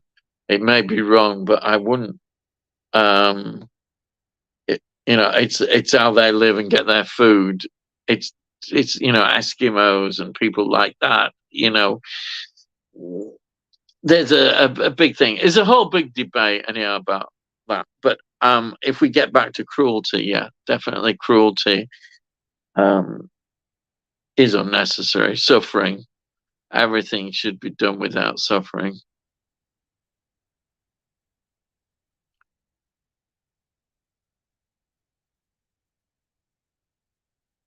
Yeah, I would accept that. Um, yeah, I can understand the way animals are slaughtered. Yeah, it can be seen as that.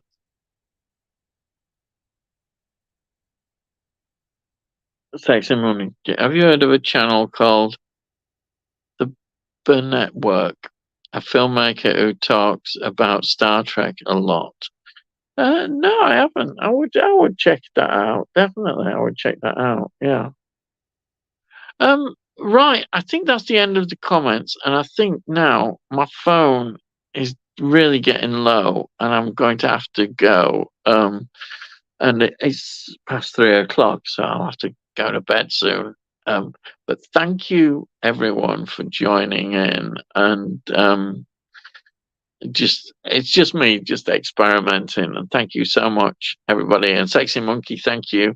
I'll be watching you on AJ's stream um, next week, and good luck with that. And I'm sure everybody will welcome you, and enjoy what you do, and being creative is fantastic. So yeah, so thank you for joining, and I'm going to go now, and um,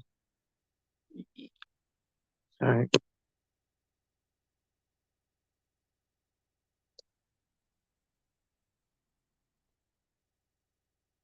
yeah, Sexual. It's been nice. Thanks. Nice meeting you earlier. Yeah, it's nice meeting you. Thank you so much. Yeah. Um, and Matthew, good night, Ian. Had a great fun. I'll be in AJ's stream. Yeah, it's a great stream. AJ and Matt are great. Matt will be probably starting his streams in a few weeks' time, but he's always good. They're great people, honestly. If you haven't subscribed to them, subscribe. They've got great channels. And thank you again, everyone. And yeah, so take care, and bye.